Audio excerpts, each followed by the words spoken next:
মুসলিম সমাবেশকে ধ্বংস করার পরিকল্পনা শুরু হয় ওয়ার অন টেররের প্রজেক্ট হিসেবে। এই কাজে প্রত্যক্ষভাবে হাত লাগায় ইন্ডিয়া, আর ইন্ডিয়ার বাংলাদেশের সকল লেসপেন্সার আওয়ামী লীগ, ডেইলি স্টার এবং প্রথম আলো।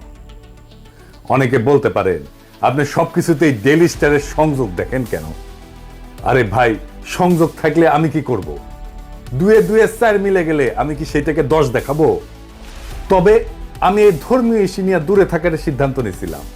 আমি ভাবছিলাম আমাদের মুরব্বী আলেম ওলামারা এই ব্যাপারটা নিয়ে ডিল করবেন, কিন্তু যখন এর পিছে আওয়ামী লীগ, ভারতের পরিকল্পনা আবিষ্কার করলাম, প্রথম আলো, ডেইলি স্টারের সংযোগ আবিষ্কার করলাম, তখন এই সমাজের একজন হইয়া এই ইস্যু নিয়ে চুপ থাকতে পারলাম না। শুধু তাই না, কিভাবে ভারতের এই লেসপেন্সার গুলা বর্তমান সরকারের ঘনিষ্ঠ হওয়ার কাজ সফলভাবে সম্পন্ন করে ফেলছে, সেটা দেখে আমি আতঙ্কিত হয়ে গেলাম।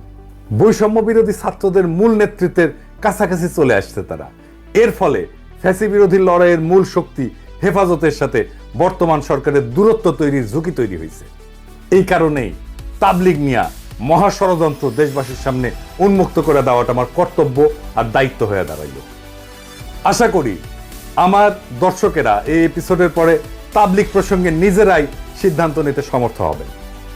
আমি স্পষ্টভাবে দেখাই দেব তাবলিগ জামাতের এই দুই গ্রুপের মধ্যকার দ্বন্দ্ব বিরোধের পিছনে প্রত্যক্ষভাবে রয়েছে ইন্ডিয়া। কিভাবে? তাবলিগের ভেতরে যাদেরকে জুবায়েরপন্থী বলা হইতেছে, সেইটাই তাবলিগের মূলধারা। সেই পক্ষের সাথে আছেন বাংলাদেশের কওমি, দেওবন্দি, হেফাজত ঘরানার অর্থাৎ মূলধারার আলেম সমাজের প্রায় সকলেই, এবং তাবলিগের সাথে সংশ্লিষ্ট সাধারণ জনতার বৃহৎ সংখ্যাগরিষ্ঠ অংশ।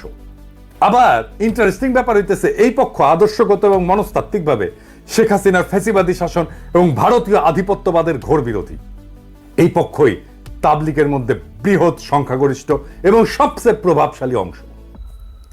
2 নাম্বার, তাবলিগের ভেতরে যাদেরকে এতাতি বা সাতপন্থী বলা হইতেছে, এই পক্ষের সাথে যারা আছেন তারা আওয়ামী ফ্যাসিবাদের অংশ, সহচর এবং ভারতপন্থী হিসেবে পরিচিত।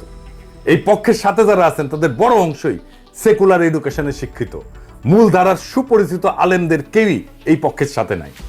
এই পক্ষের নেতৃত্বে বা সামনের সারিতে যারা আছেন, আসেন তাদের কয়েকজনকে আমরা দেখি।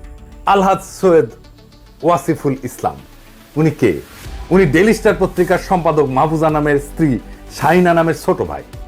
উনি হলো একজন মুক্তিযোদ্ধা। মানুষ হিসাবে খারাপ না, কিন্তু ওই যে মুক্তিযোদ্ধার ট্রেনিং আছে তো ইন্ডিয়ায়, তাই ইন্ডিয়াস ইন্টারেস্টের পাশে উনি দাঁড়াইছেন। ছবিতে দেখেন তাবলিগের এতাতি গ্রুপের মুরব্বী সৈয়দ ওয়াসিফুল ইসলাম সামনের সারির ডানি বসা, দেখা দেন এডিটর সাহেব। পেছনের সারিতে বসা সৈয়দ ওয়াসিফুল ইসলামের বোন, দিল্লি স্টারের সম্পাদক মাহফুজা নামের স্ত্রী, তার পেছনে দাঁড়ানো মাহফুজা নাম, এবং বাম পাশে এতাতি গ্রুপের অপর নেতা মুফতি ওসামা ইসলাম, পাগড়ি পরা, আর মৌলানা আবু রেজা নদভী, আওয়ামী লীগের এক ভোট ডাকাত এমপি। আর কে? সাতক্ষীরা জেলার আওয়ামী লীগের ভারপ্রাপ্ত সভাপতি কাজী এর্তেজা হাসান। আমরা তার পরিচয় আরো বিস্তারিতভাবে দেখব। আর কে? মুফতি ওসামা ইসলাম, সাতপন্থী অংশের অন্যতম মুরব্বী সৈয়দ ওয়াসিফুল ইসলামের ছেলে, মৌলানা মুয়াজ বিন রুহ। এই সকলে, এরা সকলেই আওয়ামী ফ্যাসিবাদের সমর্থক এবং খুনি হাসিনা সরকারের ঘনিষ্ঠ হিসেবে পরিচিত। বিগত 15 বছরের দুঃশাসনের আমলে রাষ্ট্রীয় ছত্রছায়ায় এরা বাইরে উঠছে। এই তাবলিগের এই বর্তমান সংকটে কারা ইন্ধন যোগাচ্ছে? ভারতের আগ্রাসী হিন্দুত্ববাদী শক্তি এই অঞ্চলে ইসলাম এবং মুসলমানদেরকে দাবায় রাখতে নানা কর্মকাণ্ড চালাইছে, আপনারা জানেন। এর অংশ হিসেবে তারা নীরবে এবং সুশৃঙ্খলভাবে ইসলামের প্রচার, প্রসার এবং দাওয়ার কাজ চালায় যাওয়া প্রভাবশালী সংগঠন তাবলিগ জামাতের বিভেদ, বিরোধ এবং বিবাদ ঘটায় একে দুর্বল করার একটা মিশন হাতে নেয় ওয়ার অন টেররের পরিকল্পনার অংশ হিসেবে। ভারতের প্রেসক্রিপশনের পাশাপাশি আওয়ামী ফ্যাসিবাদী সরকারও এই ইসলামপন্থীদের মাঝে বিভেদ, বিবাদ, বিশৃঙ্খলা তৈরি কইরা নিজেদের ক্ষমতাকে হুমকি মুক্ত রাখতে বাংলাদেশের তাবলিগের সংকট সৃষ্টি করে, এই সংকটকে জিয়ায় রাখার কৌশল গ্রহণ করে। অথচ আপনারা যদি ইতিহাস দেখেন, দেখবেন তাবলিগ জামাতের কার্যক্রম প্রচলনের শুরু থেকে 2016 সালের আগ পর্যন্ত তাদের মাঝে কোনো মতাদর্শগত বিভেদ, কোনো বিবাদ, কোনো বিশৃঙ্খলা ছিল না। 2016 সালের পর থেকে এই বিভেদ শুরু হয় এবং এরপর থেকে ভারতের প্রেসক্রিপশন আর আওয়ামী লীগ তার নিজস্ব শক্তিকে এই বিভেদ তৈরিতে নিযুক্ত করে। আর বর্তমানে ফ্যাসিবাদের পতনের পরে তাবলিগের সংকট আরো গভীর হয়েছে। কেননে? কারণ এইটা হইতেছে তাবলিগ লীগ। আসেন আমরা তাবলিগ লীগটা দেখি, কারা কারা এই তাবলিগ লীগ। আওয়ামী ফ্যাসিবাদী সরকারের পতনের পর বিচারক লীগ, আনসার লীগ, গার্মেন্টস লীগ, রিক্সা লীগ, ছাত্র লীগ, ইসকন লীগ, এগুলোর মাধ্যমে বিপ্লব এবং জন অভ্যুত্থানকে নস্যাৎ করা এবং অন্তর্বর্তী সরকারকে ব্যর্থ করার দেশবিরোধী নানা চক্রান্তের মতোই ভারতের মদতপুষ্ট আওয়ামী ফ্যাসিবাদীরা তাবলিগের এতাতি গোষ্ঠীকে দিয়া একটা বড় গোলযোগের চেষ্টা করতেছে। এই এতাতি গ্রুপ একটা অতি ক্ষুদ্র অংশ, অথচ এদের শক্তিকে ফুলায় ফাপায় বড় করে দেখানোর চেষ্টা করা হয়। মাহফুজা নামের ঘনিষ্ঠ আত্মীয়তা সূত্রে ডেইলি স্টার এবং প্রথম আলো এই সংকটের শুরু থেকে এতাতিদের পক্ষে নিয়ে তাদের অনুকূলে প্রচুর নিউজ প্রচার করে এবং ইন্ধন যোগায় আসে। এডিটর সাহেব, তাবলিগের এতাতিদের পক্ষে প্রথম আলো লিখা সার্চ দেন তো গুগলে, কার নিউজ আসে দেখেন। আপনি গত কয়েকদিনে প্রথম আলো সংবাদ পরিবেশনের চিত্র দেখলে বুঝবেন এই সার্চ দেওয়ার পরে। আমি আর বিস্তারিত গেলাম না। মজার বিষয় হচ্ছে প্রথম আলো, ডেইলি স্টার, কালের কণ্ঠ, বাংলাদেশ প্রতিদিন, যুগান্তর, কালবেলা এই সমস্ত পত্রিকা আলেম ওলামা ও ইসলামপন্থীদের সংবাদের প্রকাশ বরাবর এড়ায় গেলেও 2017 সালে তাবলিগের চলমান সংকটের শুরু থেকেই এতাতি গ্রুপের পক্ষ নিয়ে নানা ইন্টারেস্টিং নিউজ করে আসতেছে। এখন এই মুহূর্তে তাবলিগের এই দুই গ্রুপের বিভেদ কোন পর্যায়ে আছে, এইটা আমার দর্শকদের একটু জানা থাকা দরকার। আমি যতটুকু অনুসন্ধান করে পাইছি সেটার ভিত্তিতে আমি বলতেছি, আপনারা বাস্তবতার সাথে মিলায় দেখবেন। তাবলিগ জামাতের দুই পক্ষের সার্বিক পরিস্থিতি বর্তমানে যে জায়গায় ঠেকছে, এতে করে এই দুই পক্ষে ঐক্যবদ্ধ করা আর সম্ভবপর না। কারণ এক পক্ষে যারা নেতৃত্বে আছেন তারা হইতেছেন মূলধারার আলেম সমাজ, এবং অন্য পক্ষের নেতৃত্বে যারা আছেন তারা হইলেন আওয়ামীপন্থী জেনারেল শিক্ষিত। এই আওয়ামীপন্থী অংশকে নিঃশর্ত সমর্থন যোগাচ্ছে প্রথম আলো, ডেইলি স্টার সহ ভারত বান্ধব মিডিয়া সমূহ। কারণ সাধারণ মুসল্লি এদের সাথে নাই বললেই চলে, এদেরকে জিয়ায় রাখছে প্রথম আলো, ডেইলি স্টার সহ ভারতপন্থী মিডিয়াগুলা। আসেন এবার এই এতাতি নেতা একজন সৈয়দ কাজী ইরতেজা হাসানকে দেখি। আসেন তার কিছু ছবি দেখি। দেখেছেন হাসিনার সাথে জননেত্রী শেখ হাসিনার ধর্মচিন্তা নামে বইও লিখছে, দেখেছেন? সাতক্ষীরা 2 আসনে আওয়ামী লীগের মনোনয়ন জমা দিতেছে। দেখেন এতাতিদের পৃষ্ঠপোষকতায় অনন্ত জলিলও আছে। অনন্ত জলিল মাঝে মাঝে দেখেন না ধর্ম নিয়ে সিক্কুর পারে, কেন? এই যে এই এতাতিদের সাথে আছে। অনন্ত জলিলের দেখে আবার অনেকে গইলা যায়, কারণ অনন্ত জলিল এই ইরতেজা হাসান আর মুফতি ওসামা ইসলামের বন্ধু। এতাতি নেতারা আবার সিনেমাও বানায়, দেখেন, দেখেছেন? আবার ওইকে আবার অনন্ত জলিল প্রমোট করে, চমৎকার ডিস্কো হুজুর আর কি। জালিয়াতি আর প্রতারণার অভিযোগে গ্রেপ্তার করা হয়েছিল এই ইরতেজা হাসানকে। হাসিনাই গ্রেপ্তার করছিল, মানে কত কেন বড় হইলে যার এটা উপেক্ষা করে রাখতে পারে না। হাসিনার সাথে নিয়মিত সফরে যাইতো ইরতেজা, আরব আমিরাতে গেছে, ইন্ডিয়া সফরে গেছে। তার প্রতারণার বিরুদ্ধে ঢাকায় মানববন্ধন পর্যন্ত হয়েছে।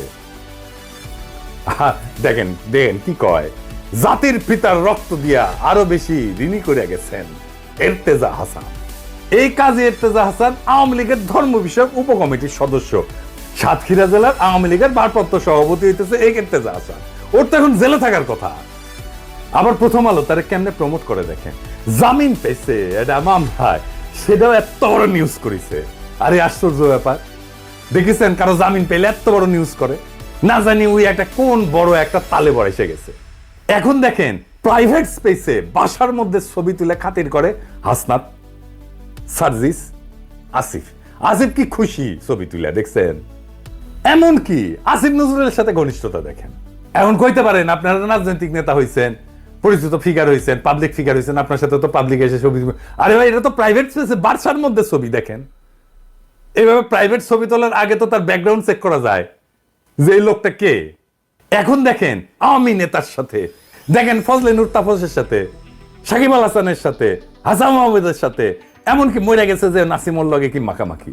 সুতরাং এই যে বিবাদে যদি দেশ বরণ্য গ্রহণযোগ্য আলেম এবং দায়িত্বশীল বর্গ আগায়ও আসে, এই দুই পক্ষকে ঐক্যবদ্ধ করার উদ্যোগ সফল হবে এটা কখনো আশা করা যায় না।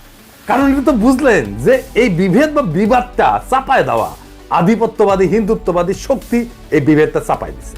এখন এই পর্যায়ে কি করা যায়, এর একটা সলিউশন তো করতে হবে। ভাই আমি তো ডাইরেক্ট অ্যাকশনের লোক। এই এর্তেজারে 3rd ডিগ্রি দেওয়া উচিত এক্ষুনি। তারে তো হাসিনাই ধরেছিল, ওই মামলায় আজকে ওরা প্যাকেট করেন।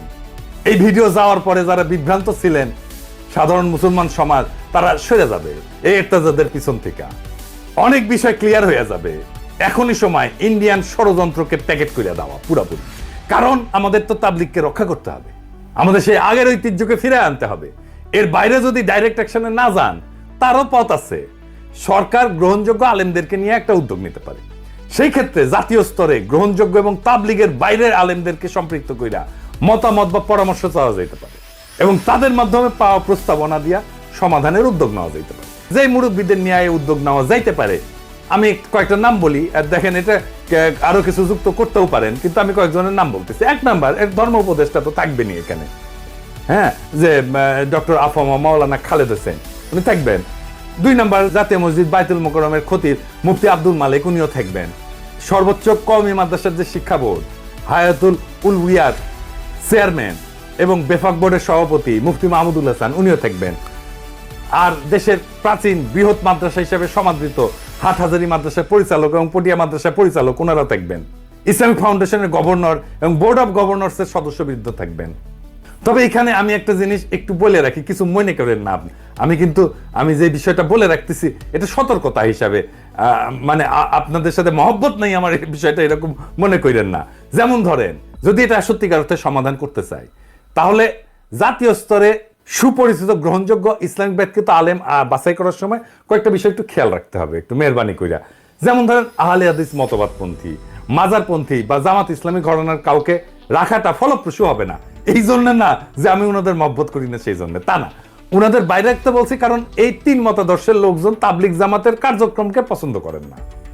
তাই এই সমস্যা সমাধানের ক্ষেত্রে, কার্যকর সমাধানের ক্ষেত্রে আন্তরিকতা দেখাতে পারবেন বা তাদের ইনপুটটা কাজে লাগবে, এইটা আমার সন্দেহ আছে।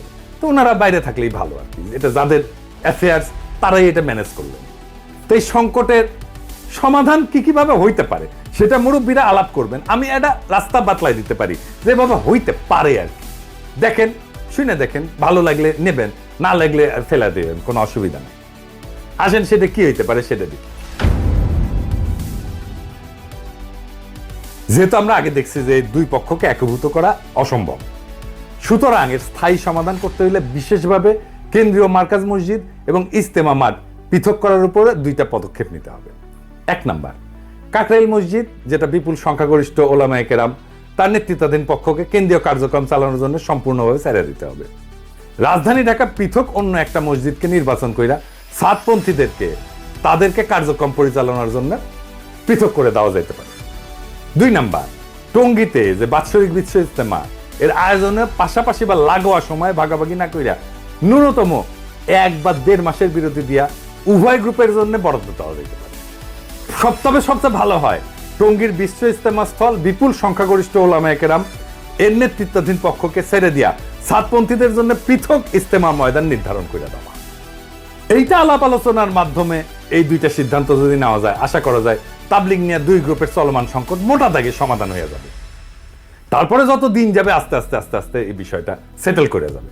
কারণ ইতিমধ্যে জেলা পর্যায়ে এই 2 গ্রুপের মার্কাজ মসজিদ কিন্তু পৃথক করা হয়ে গেছে এবং যে কারণে জেলা পর্যায়ে বিশৃঙ্খলা বা সহিংসতার তেমন কোনো খবর পাওয়া যায় না। এটা কিন্তু মোটামুটি জেলা পর্যায়ে সেটেল, কেন্দ্রীয় পর্যায়ে এসে সেটেল হয় না। তাই কেন্দ্রীয় পর্যায়ে এই পদক্ষেপগুলো নিলে এটা সেটেল হয়ে যাবে আমি আশা করি। রাজনীতিতে 2টা জিনিস, কেন্দ্রীয় মার্কাজ মসজিদ এবং ইজতেমার মাঠ, এটা যদি পৃথক করা না যায় তাহলে তাবলিগের চলমান সমস্যার সমাধান আসবে না, হবে না। বরং এইটাকে পুঁজি কইরা বিভিন্ন সুযোগ সন্ধানীরা উভয় গ্রুপকে নানাভাবে প্ররোচিত কইরা সমস্যাকে জিয়ায় রাখবে বা আরো প্রকট করতে চাইতে পারে। তাবলিগের উপরে যে কালো ছায়া নামছে ভারতের পরিকল্পনায়, তা আমাদের দূর করতে হবে। আমাদের হারানো ঐক্যের ঐতিহ্য পুনরুদ্ধার করতে হবে, আর এটা করা খুবই সম্ভব। আপনারা জানেন সমস্যা কোথায়। সমস্যার উৎস যদি চিহ্নিত করা যায় তাহলে সমাধান করলে অর্ধেক হইয়া যায়। আমার মনে হয় আমি সমস্যাকে চিহ্নিত করে সমাধানের পথ দেখাই দিতে পারছি। এখন বাকি কাজটা মুরব্বীরা যদি শুরু করেন তাইলে দেশের একটা বড় সমস্যার সমাধান হইয়া যায় এবং আমরা কলে আপনাদের দিকে তাকায় আছি। সারা দেশের মানুষ তাকায় আছে। সমস্যাটা মেহরবানি কইরা মুরব্বীরা আপনারা সমাধান কইরা ফেলে আমাদেরকে স্বস্তি দেন, দেশবাসীকে স্বস্তি দেন এবং ঐতিহ্যকে পুনরুদ্ধার করেন এবং ভারতের এই শয়তানি প্রকল্প রুখে দেন। দেশবাসী আপনাদের পাশে থাকবে। ইনকিলাব জিন্দাবাদ।